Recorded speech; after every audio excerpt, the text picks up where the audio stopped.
Hello guys, welcome back to our YouTube channel.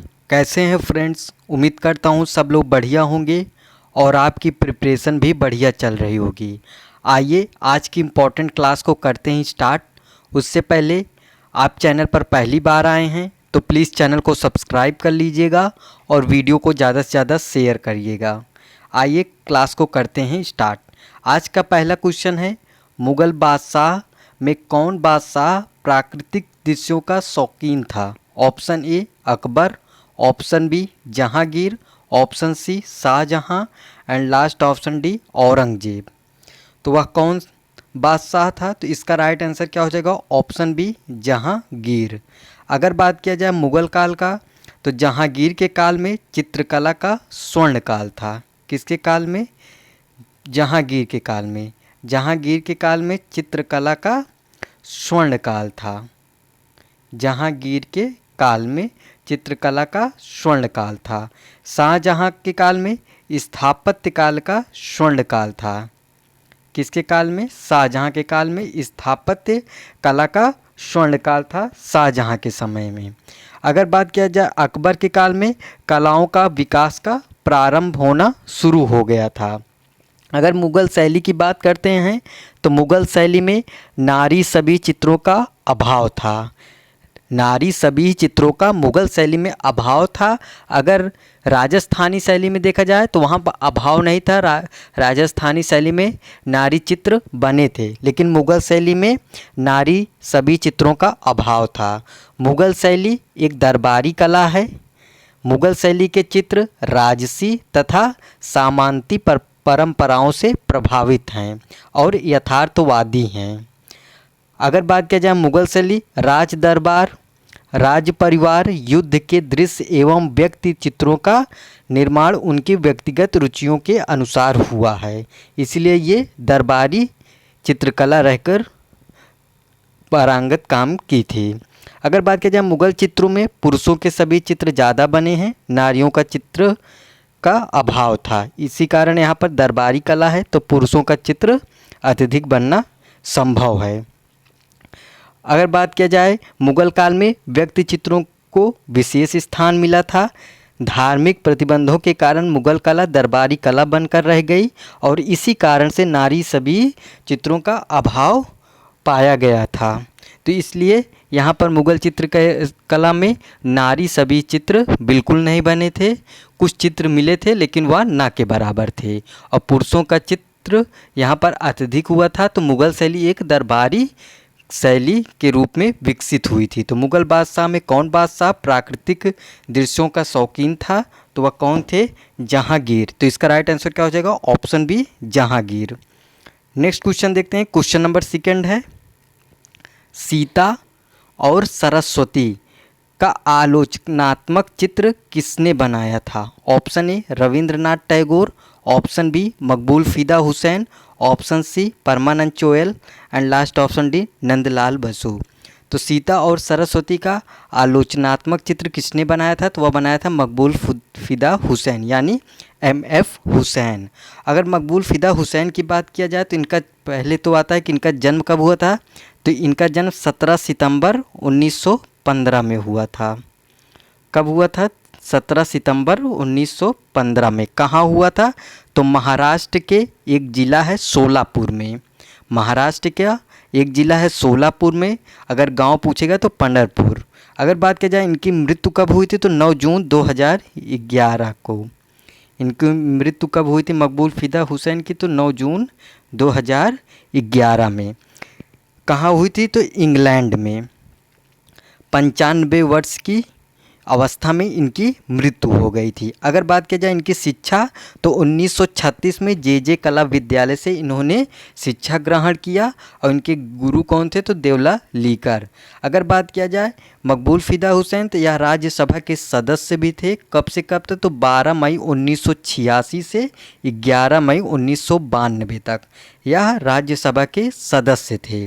अगर इनका व्यवसाय पूछा जाए तो ये कई प्रकार से इनका व्यवसाय था।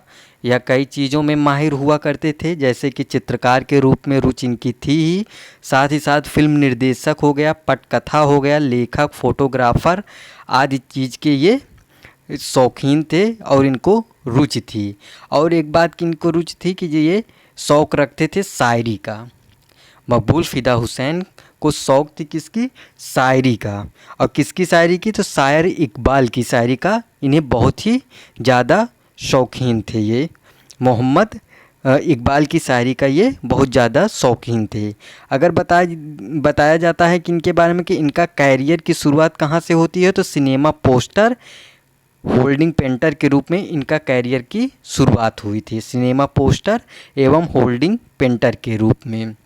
और ये घोड़ा चित्रण के लिए माहिर थे, यानी घोड़ा को जड़ता के विरुद्ध ये बताते थे। तो सीता और सरस्वती का आलोचनात्मक चित्र किसने बनाया था? तो वह बनाया था MF हुसैन, यानी मकबूल फ़िदा हुसैन। तो इसका राइट आंसर क्या हो जाएगा? Option B, Maqbool Fida Husain.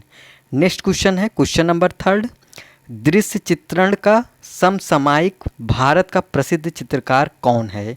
Option A Ram Kinkar Baij, option B Vikas Bhattacharya, option C Ram Kumar and last option D Nandlal Basu. तो दृश्य चित्रण का समसामयिक भारत का प्रसिद्ध चित्रकार कौन था? वह थे राम कुमार। कौन थे? राम कुमार। इसका राइट आंसर क्या हो जाएगा? Option C Ram Kumar. अगर बात किया जाए राम कुमार के बारे में, तो इनका जन्म कहाँ हुआ था? तो इनका जन्म कब हुआ था? तो 23 सितंबर 1924 में। 23 सितंबर 1924 में राम कुमार का जन्म हुआ था। कहाँ हुआ था? शिमला में। इनका जन्म कहाँ हुआ था? शिमला में, हिमाचल प्रदेश। अगर मृत्यु की बात किया जाए, 14 अप्रैल 2018 में दिल्ली में इनकी मृत्यु हो गई थी। 14 अप्रैल 2018 यानी दिल्ली में इनकी मृत्यु हुई थी। अगर शिक्षा की बात किया जाए, तो शारदा उकील कला विश्वविद्यालय से नई दिल्ली में इन्होंने शिक्षा प्राप्त किया था। अगर इनके गुरु की बात करते हैं, सैलोज मुखर्जी इनके गुरु के रूप में जाने जाते हैं। खास बात यह है कि यह दिल्ली शिल्पी चक्र नई दिल्ली के सदस्य थे। कौन? राम कुमार। यह दिल्ली शिल्पी चक्र के सदस्य के रूप में जाने जाते हैं। और इन्हें वायलिन बजाने का बहुत ही शौकीन माने जाते हैं। वायलिन बजाने के लिए राम कुमार वायलिन बजाने के लिए मशहूर थे।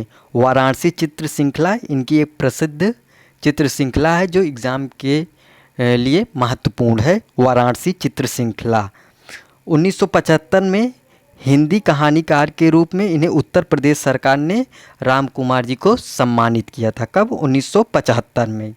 किस सरकार ने? उत्तर प्रदेश सरकार ने इन्हें हिंदी कहानीकार के रूप में इन्हें सम्मानित किया था। तो दृश्य चित्रण में समसामयिक भारत का प्रसिद्ध चित्रकार कौन था? तो वह थे राम कुमार। तो इसका राइट आंसर क्या हो जाएगा? Option C Ram Kumar. Next question है, कौन सा तत्व सभी ललित कलाओं में पाया जाता है? ऑप्शन ए है लय, ऑप्शन बी है रंग, ऑप्शन सी है रूप एंड लास्ट ऑप्शन डी है रेखा। तो वह कौन सा तत्व है जो सभी ललित कलाओं में पाया जाता है? तो इसका राइट आंसर क्या हो जाएगा? ऑप्शन ए लय। राइट आंसर क्या हो जाएगा? ऑप्शन ए लय। नेक्स्ट क्वेश्चन है क्वेश्चन नंबर 5। कौन सा चित्रकार जंगलवाद का माना जाता है? Option A Picasso, option B Cezanne, option C Matisse and last option D Monet. तो वह कौन सा चित्रकार है जो जंगलवाद का माना जाता है? तो इसका राइट आंसर क्या हो जाएगा? Option C मातिस। याद कैसे रखेंगे? जंगलवाद यानी जंगल। यहाँ बात किसकी हो रही है? जंगल। अगर जंगल में हम लोग माचिस लेकर जाएंगे तो वहाँ क्या लग जाएगी? आग। तो माचिस से क्या हो जाएगा? माचिस। तो जंगलवाद से कौन संबंधित है? माचिस। यानी जंगल में हम लोग माचिस लेकर जाएंगे तो क्या लग जाएगी? आग लग जाएगी। तो जंगलवाद से कौन संबंधित है? माचिस।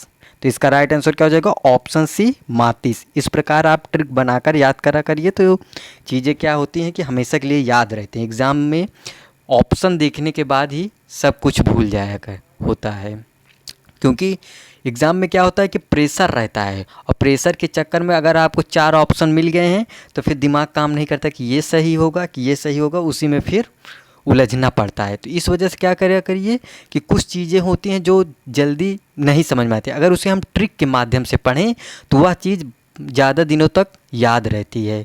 जैसे कोई भी, अब जैसे आपको कभी भी क्वेश्चन आएगा कि जंगलवास से कौन संबंधित, तो जंगल माचिस से संबंधित यानी माचिस, तो यह क्या हुआ कि यह दिमाग में आपके फिट हो गया। तो इस प्रकार से आप कुछ चीज़ें ट्रिक्स के माध्यम से लर्न करा करिए, तो उससे अच्छा आपका रिजल्ट रहेगा। चलिए नेक्स्ट क्वेश्चन की बात करते हैं। नाप के लिए सड़ंग में क्या कहते हैं? ऑप्शन ए सादृश्य, ऑप्शन बी वर्णिका भंग, ऑप्शन सी प्रमाण एंड लास्ट ऑप्शन डी भाव। अब इस क्वेश्चन में कुछ समझने वाली चीज़ है, ऐसा समझाएंगे जो आपको हमेशा याद रहेगा। अब ध्यान से समझिएगा। नाप के लिए सड़ंग में क्या कहते हैं? तो उसे कहते हैं प्रमाण। क्या कहते हैं? प्रमाण। प्रमाण का मतलब क्या होता है? ठीक अनुपात, नाप तथा बनावट को हम क्या कहते हैं? प्रमाण। यानी ठीक अनुपात हो किसी भी चीज़ का, ठीक अनुपात हो, नाप हो तथा बनावट हो, तो उसे हम क्या कहेंगे? प्रमाण। यानी नाप के लिए सड़ंग में क्या कहते हैं? तो प्रमाण करते हैं। अगर पहला देखा जाए, सादृश्य की बात कर रहा है। सादृश्य का मतलब होता है देखे हुए रूपों की समान आकृति हो। क्या बात कह रहा है? देखे हुए रूपों की समान आकृति हो, यानी हम जैसा रूप देखें, हम इसको ऐसे देख रहे हैं, ये रूप हम देखे हुए रूपों की समान आकृति हो, वही हमारा क्या है? सादृश्य है। जैसे कि इसको समझेंगे फ़ोटोकॉपी। जैसे हम आधार कार्ड हो गया, पैन कार्ड हो गया, उसका हम फ़ोटोकॉपी करवाना चाहते हैं, तो जैसे अपना आधार कार्ड देंगे तो सेम कॉपी कर कर आपको वापस देगा, तो वो क्या हो जाएगा? सादृश्य। सेम आकृति की, यानी सेम देखे हुए रूपों की समान आकृति, यानी सेम आकृति का सेम वर्णन हो जाए, तो वही हमारा क्या होता है? सादृश्य। समझ में आ गया होगा, उम्मीद करता हूँ कि सादृश्य पूछेगा तो देखे हुए रूपों की समान आकृति, कोई हम रूप देखेंगे उसका समान आकृति हो, यानी फोटोकॉपी हो, वही हमारा क्या है? सादृश्य है। ये समझ में आ गया होगा। दूसरा है वर्णिका भंग। इसका मतलब क्या होता है? रंगों तथा तूलिका के प्रयोग में कलात्मकता हो, वही क्या होता है? वर्णिका भंग। रंगों तथा तूलिका, रंग भी हो तूलिका हो, उसके प्रयोग में कलात्मकता आ जाए, वही क्या है? वर्णिका भंग है। नेक्स्ट है भाव। अगर भाव की बात करेंगे तो आकृतियों में दर्शक को चित्रकार के हृदय की भावना दिखाई दे, यानी हम एक आकृति बनाए, ये हमारा क्या है? एक आकृति है। अब आकृति बन गई, अब इसे हमें दिखाना है कि ये रो रहा है कि हंस रहा है, हम दिखा दिए हंस रहा है, तो इसका क्या भाव हुआ कि आकृतियों में ये हमारी आकृति है, दर्शक को, यानी आप दर्शक हैं। अब दर्शक हैं आप, तो दर्शक को चित्रकार की, हम चित्रकारी किए हैं, तो चित्रकार के हृदय की भावना दिखाई दे कि हृदय में हमारे क्या था, हम खुश दिखाए, तो आपको पता चला कि हाँ, चित्रकार के दिमाग में ये था कि आकृति हमारी कैसे दिखाई दे? प्रसन्नता के मोड में। तो भाव का मतलब होता है आकृतियों में दर्शक को चित्रकार के हृदय की भावना दिखाई दे, वही क्या हो जाता है? भाव।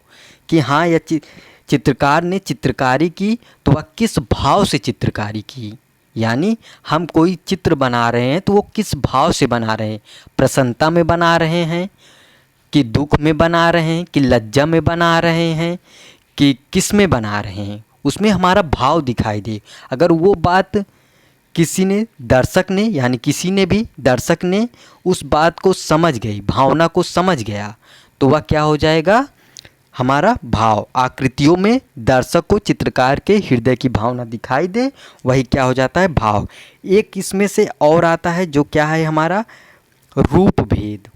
रूप भेद क्या होता है? जिसमें हमें दृष्टि का ज्ञान हो, ये हमारा रूप भेद है। हमें दृष्टि का ज्ञान है कि हाँ, ये ऐसे ऐसे चित्र है, ये चीज़ है, तो हमें दृष्टि का ज्ञान हो रहा है। रूप भेद में क्या होगा? दृष्टि का ज्ञान होगा। एक है लावण्य योजना। उसका मतलब क्या होता है?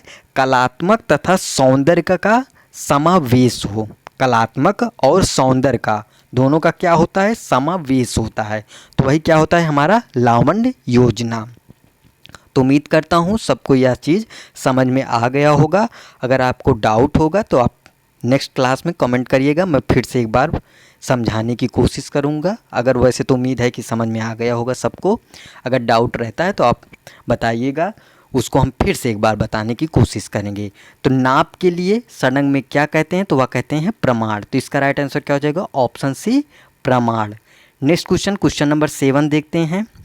गोल गुंबद कहाँ स्थित है, option A Varanasi, option B Gujarat, option C Gwalior and last option D Bijapur. तो बात करते हैं गोल गुंबद कहाँ स्थित है, तो यह स्थित है बीजापुर। इसका राइट आंसर क्या हो जाएगा, ऑप्शन डी बीजापुर। अब बात करते हैं बीजापुर में कहाँ स्थित है, तो बीजापुर में यह कर्नाटक में स्थित है, कर्नाटक के बीजापुर। अगर बात किया जाए गोल गुंबद के बारे में, तो यह मोहम्मद आदिल शाह का क्या है, मकबरा है। किसका मकबरा है, मोहम्मद आदिल शाह, आदिल शाह, मोहम्मद आदिल शाह का क्या है, ये मकबरा है गोल गुंबद। अगर बात किया जाए इसका निर्माण किसने करवाया था, तो मोहम्मद आदिल शाह ने ही इसका निर्माण करवाया था। कब करवाया था, 1626 ईस्वी में। 1626 ईस्वी से लेके 1656 ईस्वी के बीच में इसका निर्माण करवाया था किसने, मोहम्मद आदिल शाह ने।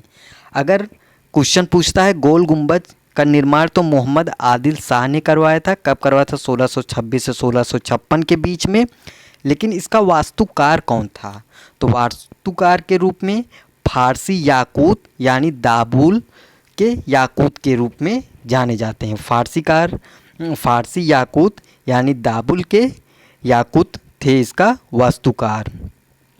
अगर बात किया जाए यह किस शैली में बना हुआ है, तो यह इंडो इस्लामिक शैली में गोल गुंबद का निर्माण करवाया गया है। एक इम्पॉर्टेंट क्वेश्चन पूछता है इसकी ऊंचाई को लेकर, एग्ज़ाम में गोल गुंबद की ऊंचाई पूछता है। तो इसकी ऊंचाई कितनी है, 51 मीटर। 51 मीटर आप सब लोगों ने रट लिया, 51 मीटर। 51 मीटर गोल गुंबद की लंबाई कितना है, 51 मीटर। लेकिन एग्जामिनर भी चालाक होता है, वह पूछ लेता है फीट में, ख़त्म बात। 51 फीट तो आप रट कर गए हैं, 51 मीटर, सॉरी 51 मीटर तो आपने रट लिया है। लेकिन एग्जामिनर पूछ लिया फिट में, तो फिट में तो आप सब लोग भूल गए, कुछ पता ही नहीं है फिट में। तो वह होगा 167 फीट, 167 फीट। तो गोल गुंबज अगर मीटर में पूछेगा तो 51 मीटर, फीट में पूछेगा तो 167 फीट। तो गोल गुंबद की ऊंचाई 51 मीटर या 167 फीट है। तो गोल गुंबद कहाँ स्थित है, तो बीजापुर में स्थित है। कहाँ, बीजापुर में, कर्नाटक राज्य में यह स्थित है। इसका निर्माण मोहम्मद आदिल शाह ने करवाया था। कब करवाया था, 1626 से 1656 के बीच में। यह मोहम्मद आदिल शाह का मकबरा है। इसका वास्तुकार कौन था, तो फारसी याकूत यानी दाबुल के याकूत थे। अगर इंडो शैली में पूछेगा तो यह इंडो इस्लामिक शैली में निर्मित किया गया है। इसकी ऊंचाई कितनी है, 51 मीटर से 167 फीट के इसकी ऊंचाई है, 51 मीटर या 167 फीट। तो ये था गोल गुंबद से कुछ इंपॉर्टेंट फैक्ट। उम्मीद करता हूँ समझ में ये भी आया होगा। नेक्स्ट क्वेश्चन है, गांधार स्थल कहाँ है, option A Iran, option B Iraq, option C Nepal and last option D Afghanistan. तो गांधार स्थल कहाँ है, तो यह है अफगानिस्तान। राइट आंसर क्या हो जाएगा, option D Afghanistan. Next question है क्वेश्चन नंबर 9, प्रागैतिहासिक काल की गुफा के चित्रों का विषय क्या था। ऑप्शन ए शिकार का दृश्य, ऑप्शन बी दरबार का दृश्य, ऑप्शन सी धार्मिक चित्र एंड लास्ट ऑप्शन डी प्राकृतिक दृश्य। तो प्रागैतिहासिक काल की गुफा के चित्रों का विषय था शिकार का दृश्य। इसका राइट आंसर क्या हो जाएगा, ऑप्शन ए शिकार का दृश्य। नेक्स्ट क्वेश्चन, क्वेश्चन नंबर 10, ज्योति भट्ट हैं। ऑप्शन ए चित्रकार, ऑप्शन बी मूर्तिकार, ऑप्शन सी ग्राफिक कलाकार एंड लास्ट ऑप्शन डी फिल्मकार। तो ज्योति भट्ट क्या हैं, तो यह एक ग्राफिक कलाकार के रूप में जाने जाते हैं। अगर बात किया जाए, ध्यान से समझिएगा, ये मेल हैं, नहीं तो आधे लोग को पता ही नहीं रहता है कि फीमेल हैं कि मेल हैं। तो ज्योति भट्ट पुरुष हैं। ज्योति भट्ट एक पुरुष ग्राफिक कलाकार के रूप में जाने जाते हैं। ठीक है। ज्योति भट्ट का पूरा नाम क्या है? एग्जाम में पूछा जाता है कि ज्योति भट्ट का पूरा नाम क्या है। तो इनका पूरा नाम ज्योतिंदर, अब सबको क्लियर हो गया होगा कि पुरुष हैं कि महिला हैं। ज्योतिंद्र मणिशंकर भट्ट इनका पूरा नाम है। ज्योति भट्ट का पूरा नाम क्या है? तो ज्योतिंद्र मणिशंकर भट्ट इनका पूरा नाम है। अब इनके बारे में थोड़ा जानते हैं कि ज्योति भट्ट का जन्म कहाँ हुआ था। तो इनका जन्म 12 मार्च 1934 भावनगर गुजरात में हुआ था। 12 मार्च 1934 भावनगर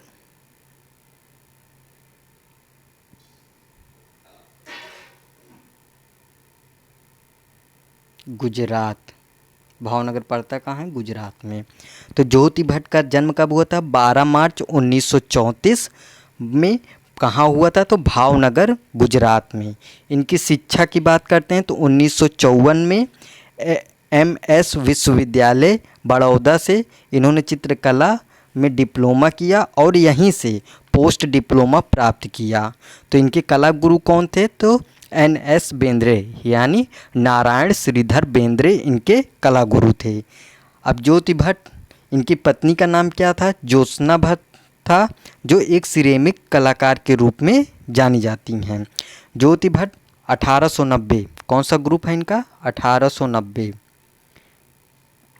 ज्योति भट्ट ग्रुप 1890 के श्रेष्ठ ग्राफिक कलाकार के रूप में यह जाने जाते हैं। क्वेश्चन आता है कि ज्योति भट्ट किस कला ग्रुप से संबंधित थे? तो यह ग्रुप 1890 के प्रमुख ग्राफिक कलाकार के रूप में यह जाने जाते हैं। इनको पद्मश्री मिला था कब? 2019 में। ज्योति भट्ट को पद्मश्री मिला था, कब मिला था? 2019 में इन्हें पद्मश्री से सम्मानित किया गया था। तो ज्योति भट्ट क्या हैं? एक ग्राफिक कलाकार के रूप में जाने जाते हैं। नेक्स्ट क्वेश्चन है क्वेश्चन नंबर 11। वह कौन सा फारसी चित्रकार था जो हुमायूं के साथ भारत आया था?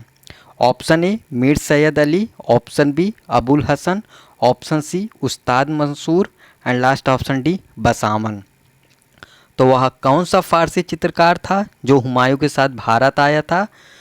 तो हुमायूं के साथ ईरान से 2 चित्रकार आए थे। एक मीर सैयद अली आए थे, एक अब्दुल समद सिराजी आए थे। अगर बात किया जाए मीर सैयद अली के बारे में तो यह ग्राम्य चित्रण में माहिर था। कैसा चित्रण करता था? ग्राम्य चित्रण। मीर सैयद अली यह ग्राम्य चित्रण में माहिर था। इसे नादिर उल मुल्क की उपाधि से सम्मानित किया गया था। अगर बात करते हैं अब्दुल समद सिराजी, या पशु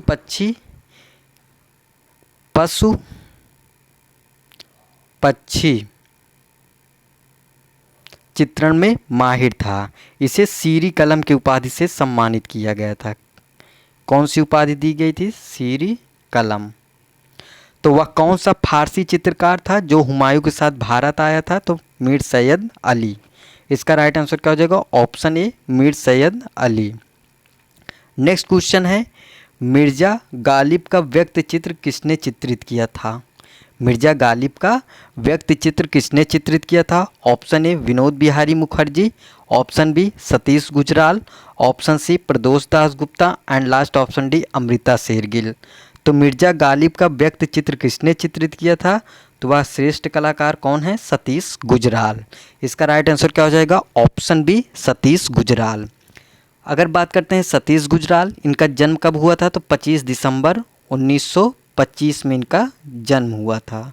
कब? 25 दिसंबर 1925 में। कहाँ पर हुआ था? तो पंजाब के पाकिस्तान में। अगर बात करते हैं इनकी मृत्यु कब हुई थी? 26 मार्च 2020 में, यानी कोरोना टाइम। 26 मार्च 2020 में इनकी मृत्यु हुई थी न्यू दिल्ली में। अगर बात करते हैं सतीश गुजराल, या एक दुर्घटना के कारण अपनी श्रवण शक्ति खो दिए थे, इसलिए इन्हें बहरा कलाकार के रूप में जाना जाता है। बचपन में ही ये लगभग 10 या 14 साल के थे तो एक दुर्घटना के कारण अपनी श्रवण शक्ति खो दिए थे और इसीलिए इनको बहरा कलाकार के रूप में जाना जाता है। इनके प्रमुख बात यह है कि यह कोलाज चित्रण सबसे प्रिय माध्यम रहा इनका। कौन सा? कोलाज चित्रण। कोलाज चित्रण इनका प्रिय माध्यम रहा। सतीश गुजराल की आत्मकथा है एक अ ब्रश विथ लाइफ, जिस पर सुजाता कुलश्रेष्ठ ने 24 फरवरी 2012 को, कब? 24 फरवरी 2012 को 24 मिनट की एक वृत्त चित्र यानी डॉक्यूमेंट्री फिल्म जारी किया था। किसने किया था? तो सुजाता कुलश्रेष्ठ ने। किसने? सुजाता कुलश्रेष्ठ ने। सतीश गुजराल की आत्मकथा है अ ब्रश विथ लाइफ, जिस पर सुजाता कुलश्रेष्ठ ने 24 फरवरी 2012 को 24 मिनट की, कितने मिनट की? 24 मिनट की एक वृत्त चित्र यानी डॉक्यूमेंट्री फिल्म जारी किया था। और एक इम्पॉर्टेंट है, बेल्जियम सरकार द्वारा ऑर्डर ऑफ द क्राउन, कौन सा पुरस्कार है? ऑर्डर ऑफ द क्राउन पुरस्कार प्राप्त करने वाले प्रथम गैर बेल्जियम नागरिक थे सतीश गुजराल। ये क्वेश्चन बहुत इंपॉर्टेंट है कि बेल्जियम सरकार द्वारा ऑर्डर ऑफ द क्राउन पुरस्कार प्राप्त करने वाले प्रथम गैर बेल्जियम नागरिक कौन थे? तो वह थे सतीश गुजराल। तो मिर्जा गालिब का व्यक्त चित्र किसने चित्रित किया था? तो वह थे सतीश गुजराल। इसका राइट आंसर क्या हो जाएगा? Option B, Satish Gujral. Next question है, कनु देसाई एक महान चित्रकार एवं कला निर्देशक थे। ये भी बात सही है। उन्हें किस फिल्म के लिए 1957 में फिल्म फेयर अवार्ड मिला?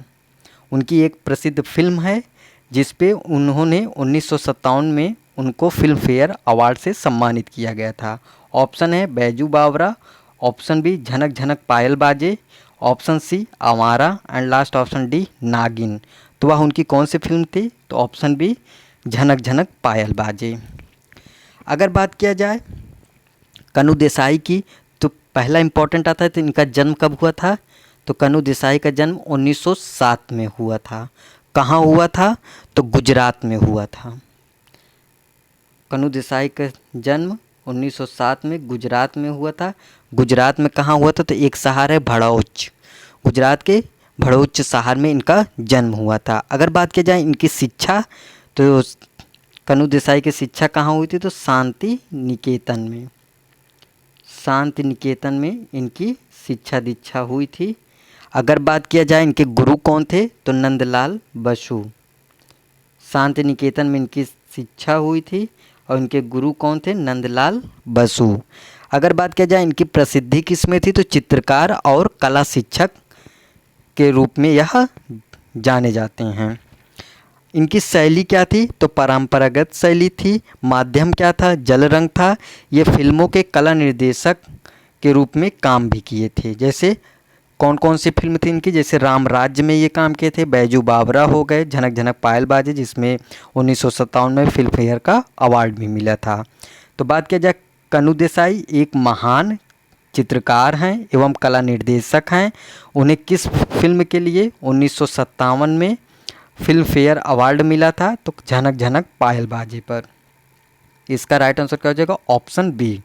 नेक्स्ट क्वेश्चन देखते हैं, मधुबनी पेंटिंग पुस्तक के लेखक हैं। Option A Anand Kumar Swami, option B J Swaminathan यानी Jagdish Swaminathan, option C Mulk Raj Anand and last option D Percy Brown. तो मधुबनी पेंटिंग पुस्तक के लेखक कौन है? तो वह है मुल्कराज आनंद। इसका राइट आंसर क्या हो जाएगा? ऑप्शन सी मुल्कराज आनंद। नेक्स्ट क्वेश्चन है क्वेश्चन नंबर 15, कल्पसूत्र एवं रत्न सागर ग्रंथ किस शैली में चित्रित है? ऑप्शन ए पाल शैली, ऑप्शन बी जैन शैली, ऑप्शन सी मुगल शैली and last option D Rajasthani शैली। तो कल्पसूत्र एवं रत्न सागर ग्रंथ किस शैली में चित्रित है? तो यह चित्रित है जैन शैली में। इसका राइट आंसर क्या हो जाएगा? ऑप्शन बी जैन शैली। अगर बात करते हैं जैन शैली, इसी को अपभ्रंश शैली कहते हैं। तो जैन शैली का समय कब से कब तक माना जाता है? तो 7वीं शताब्दी से लेकर 12वीं शताब्दी तक इसका समय माना जाता है जैन शैली का, 7वीं शताब्दी से लेकर 12वीं शताब्दी तक। अगर बात करते हैं जैन शैली की खोज किसने किया था, तो आनंद कुमार स्वामी ने इसकी खोज की थी। आनंद कुमार स्वामी ने इसकी खोज की थी। अगर बात करते हैं जैन शैली को, इसके बारे में कुछ कुछ विद्वान अपना मत देते हैं, इसके बारे में कुछ अलग अलग वर्ड प्रयोग करते हैं। जैसे जैन शैली को पश्चिमी भारतीय शैली किसने कहा था, तो आनंद कुमार स्वामी ने कहा था। एग्ज़ाम में पूछता है कि जैन शैली को पश्चिमी भारतीय शैली किस विद्वान ने कहा था, तो वह कहा था आनंद कुमार स्वामी। जैसे जैन शैली को जैन शैली ही किसने कहा था, तो पर्सी ब्राउन ने कहा था। जैन शैली को जैन शैली किसने कहा था, पर्सी ब्राउन ने कहा था। जैन शैली को अपभ्रंश शैली किसने कहा था, तो राय कृष्णदास ने कहा था। जैन शैली को अपभ्रंश शैली किसने कहा था, तो राय कृष्णदास ने कहा था। और जैन शैली को गुजरात शैली किसने कहा था, तो एन.सी. मेहता ने कहा था। किसने कहा था, एन.सी. मेहता ने। तो कल्पसूत्र एवं रत्न सागर ग्रंथ किस शैली में चित्रित है, तो वह जैन शैली में। क्वेश्चन नंबर 16 देखते हैं। उस चित्रकार का नाम बताइए जिन्होंने यूरोपीय शैली में भारतीय विषयों पर चित्र बनाए। यह क्वेश्चन तो आसान है, हमारे ख्याल से आज का सबसे इजी क्वेश्चन है। Option A Amrita Shergil, option B Maqbool Fida Husain, option C Raja Ravi Varma and last option D Rabindranath Tagore. तो वह कौन सा भारतीय चित्रकार है जिन्होंने यूरोपीय शैली में भारतीय विषयों पर चित्रित किया, तो वह है हमारे राजा रवि वर्मा, श्रेष्ठ चित्रकारों के रूप में जाने जाते हैं। आइए इनके बारे में कई वीडियो में, इनके कई लेक्चर में इनके बारे में कई बार बता चुका हूँ, लेकिन आप जितनी बार सुनेंगे, जितनी बार आप पढ़ेंगे, उतनी बार इनके बारे में एक ना एक नई इन्फॉर्मेशन निकलती रहेगी। इसलिए ज़्यादा से ज़्यादा क्या करा करिए, सुना करिए। जो चीज़ ना आए उसको लिख लीजिए, नोट्स में ऐड करते चलिए, अपनी नोट्स को थोड़ा थोड़ा और अच्छे से उसको कंटेंट को उसमें समाहित करते चलिए। और बार बार चीज़ों को जितना बार आप पढ़ेंगे, जितना ज़्यादा रिवाइज़ करेंगे, उतना ज़्यादा चीज़ें आपके लिए आसान होती जाएगी। इसलिए आप चीज़ों को प्रैक्टिस सेट के माध्यम से ज़्यादा प्रैक्टिस करा करिए। इसलिए हम ज़्यादा से ज़्यादा क्या करते हैं कि आर्टिस्ट को अच्छे से समझाने की कोशिश करते हैं और बार बार समझाते हैं। उससे क्या होता है कि आपको चीज़ें क्लियर होती जाएंगी। तो आइए राजा रवि वर्मा के बारे में थोड़ा सा पढ़ते हैं। अगर राजा रवि वर्मा का जन्म की बात किया जाए तो इनका जन्म 29 अप्रैल 1848 में हुआ था। पहली बात कि इनका जन्म कब हुआ था, तो 29 अप्रैल 1848 में। कहाँ हुआ था, तो केरल के किलीमन्नूर में हुआ था। अगर इनकी मृत्यु की बात करते हैं तो 2 अक्टूबर 1906 में हुई थी। राजा रवि वर्मा की मृत्यु 2 अक्टूबर 1906 में हुई थी। कहाँ हुई थी, तो तिरुवनंतपुरम के आरटी ट्रायंगल नामक स्थान पे। इनका एक बहुत इम्पॉर्टेंट प्रश्न होता है कि राजा रवि वर्मा की बहन जिनका नाम क्या था, मंगलाबाई, मंगलाबाई या किस रूप में जानी जाती हैं, ये इम्पॉर्टेंट क्वेश्चन है। तो राजा रवि वर्मा की बहन मंगलाबाई या सभी चित्रकार के रूप में जानी जाती हैं।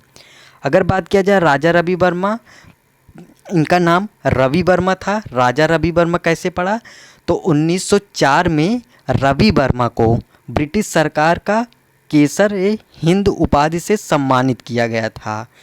इसी के उपरांत इन्होंने रवि वर्मा से राजा रवि वर्मा की उपाधि धारण कर ली थी। यानी 1904 में रवि वर्मा को ब्रिटिश सरकार ने, किस सरकार ने, ब्रिटिश सरकार ने केसर-ए-हिंद उपाधि से सम्मानित किया था। और इसी के उपरांत इन्होंने रवि वर्मा से राजा रवि वर्मा की उपाधि धारण कर ली थी।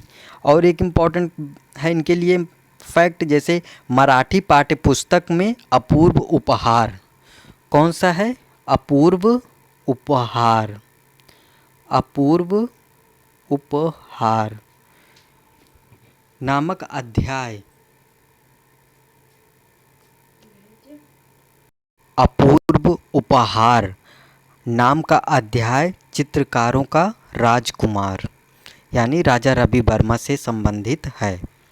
और राजा रवि वर्मा को चित्रकारों का राजकुमार के रूप में जाना जाता है।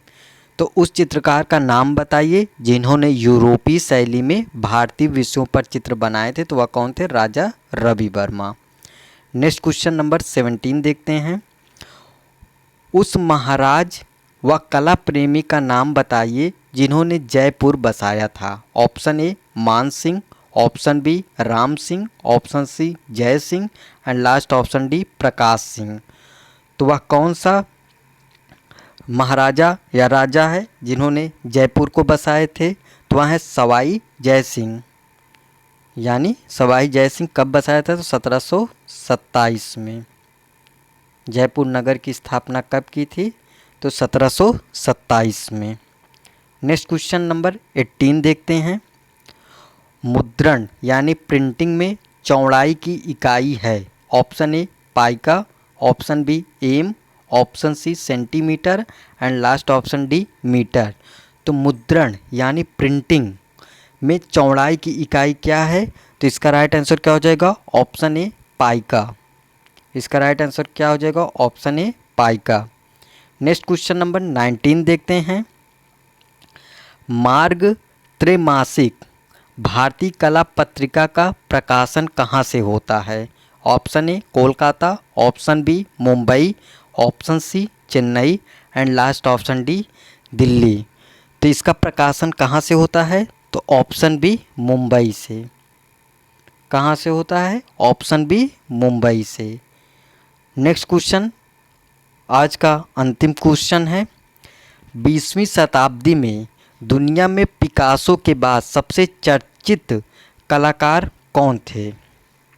यह सबको पता होगा कि यह कलाकार कौन थे। Option A Rabindranath Tagore, option B Jamini Roy, option C Maqbool Fida Husain and last option D Amrita Shergil. तो 20वीं शताब्दी में दुनिया में पिकासो के बाद सबसे चर्चित कलाकार कौन थे? तो वह थे मकबूल फ़िदा हुसैन। इन्हें भारत का पिकासो कहा जाता है। और यामिनी राय की बात है, इनको भी भारत का पिकासो कहा जाता है। अगर मकबूल फ़िदा हुसैन ऑप्शन में ना होते भारत का पिकासो में, तो हम यामिनी राय को टिक करते। दोनों लोग को भारत का पिकासो कहा जाता है। मेन इंपॉर्टेंट कौन है? मकबूल फ़िदा हुसैन है, उसके बाद यामिनी राय हैं। अगर मकबूल फ़िदा हुसैन की बात करते हैं, इनका जन्म कब हुआ था? तो मकबूल फ़िदा हुसैन का जन्म 17 सितंबर 1915 में हुआ था। कहाँ हुआ था? महाराष्ट्र के सोलापुर में। कहाँ हुआ था? महाराष्ट्र के सोलापुर ज़िले में इनका जन्म हुआ था। अगर इनकी मृत्यु की बात करते हैं, 9 जून 2011 में इनकी मृत्यु हो गई थी। कब? 9 जून 2011 में। कहाँ हुई थी? इंग्लैंड में हुई थी। 95 वर्ष की आयु में इनका देहांत हो गया था। अगर इनकी शिक्षा की बात करते हैं तो 1936 में जे कला विद्यालय मुंबई से इन्होंने शिक्षा प्राप्त की। इनके गुरु कौन हैं? देवलालीकर हैं। अगर बात किया जाए मकबूल फ़िदा हुसैन, इन्होंने अपने कैरियर की शुरुआत सिनेमा पोस्टरों एवं होल्डिंग पेंटर के रूप में प्रारंभ किया था। इनका व्यवसाय क्या है? तो यह एक चित्रकार के रूप में जाने जाते हैं, फिल्म निर्देशक के रूप में जाने जाते हैं, पटकथा के रूप में जाने जाते हैं, लेखक हो गए, फोटोग्राफर हो गए। इन सब में इनको रुचि थी। किसे? मकबूल फ़िदा हुसैन को। अगर बात किया जाए, ये राज्यसभा के सदस्य भी थे। कब से कब तक? तो 12 मई 1986 से 11 मई 1992 तक ये राज्यसभा के सदस्य भी थे। और इनके बारे में जानते हैं कि मकबूल फ़िदा हुसैन की शैली कैसी थी? तो मोटी रेखाओं में घिरी आकृतियां इनकी शैली थी। विदेशी प्रभाव की बात करते हैं तो घनवाद इनका विदेशी प्रभाव था। बचपन में मकबूल फ़िदा हुसैन जो है वह घड़ी एकत्रित करने का शौक़ रखते थे। किसका? घड़ी एकत्रित करने का शौक़ रखते थे। 1941 की घटना है जिसमें मकबूल फ़िदा हुसैन ने फर्नीचर यानी खिलौना डिजाइनर का कार्य किया था। कब? 1941 में की घटना है। अगर बात किया जाए मकबूल फ़िदा हुसैन के, तो यह राज्यसभा के सदस्य भी थे। कब से कब तक? 12 मई 1986 से लेकर 11 मई 1992 तक ये राज्यसभा के सदस्य भी थे। अगर बात करते हैं हुसैन धुंधले मटमैले रंगों में नारी पुरुष विशेषकर नारी आकृतियों को चित्रित कर एक विशिष्ट शैली को जन्म दिया था, जिसे क्या बोलते हैं, हुसैन शैली। हुसैन धुंधले मटमैले, कैसे, धुंधले एवं मटमैले रंगों में नारी पुरुष विशेषकर नारी आकृतियों को चित्रित कर एक विशिष्ट शैली को जन्म दिया, जिसे हुसैन शैली कहा गया। इस शैली की मुख्य विशेषता क्या है पता है? मोटी रेखाओं में घिरी आकृतियाँ। क्या है? मोटी रेखाओं में घिरी आकृतियाँ इनकी इस शैली की विशेषता है। अगर बात करते हैं, यह मकबूल फ़िदा हुसैन घोड़ा चित्रों के लिए प्रसिद्ध थे। किसके लिए प्रसिद्ध थे? तो घोड़ा चित्रों के लिए यह प्रसिद्ध थे। मकबूल फ़िदा हुसैन के कार पर घोड़े का प्रतीक चित्र बना होता था। किस पर? कार पर, या अपने कार पर घोड़ा का चित्र अंकित करते थे। घोड़ा को जड़ता के विरुद्ध एक संघर्ष का, जो गति तथा ऊर्जा का प्रतीक है। इनका मानना है कि घोड़ा जो है जड़ता का विरुद्ध एक संघर्ष है, जो गति तथा ऊर्जा का प्रतीक है। यह इनका मानना था। अगर बात करते हैं, इनकी प्रसिद्ध कुछ श्रृंखलाएं हैं, जैसे घोड़े हो गए, सरस्वती, कृष्ण कथा, माधुरी, महाभारत, रामायण, जमीन, इंदिरा, मदर टेरेसा आदि इनकी कुछ प्रमुख चित्र श्रृंखलाएं हैं। 1952 में मकबूल फ़िदा हुसैन के चित्रों की प्रथम एकल प्रदर्शनी ज्यूरिख यानी स्विट्ज़रलैंड में आयोजित हुई थी। कब? 1952 में। इनके बारे में इतना बहुत है। अगर और कुछ जानना चाहिए तो जैसे मकबूल फ़िदा हुसैन का चित्र एक है कपल, जो क्रिस्टी की नीलामी में $1.5 लाख में बिका था। इन्होंने एक घटना इनके साथ घटी थी कि आपातकालीन के दौरान मकबूल फ़िदा हुसैन ने तत्कालीन प्रधानमंत्री यानी इंदिरा गांधी के 3 चित्र बनाए थे, जिन्हें दुर्गा के रूप में चित्रित किया था। किसका?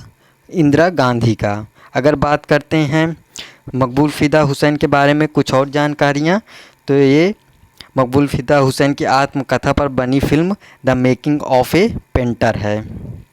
और यह माधुरी दीक्षित को लेकर बहुत शौकीन थे। गजगामनी फिल्म बनाई थी, जिसमें अभिनय किया था माधुरी दीक्षित एवं शाहरुख खान, नसरुद्दीन शाह ने।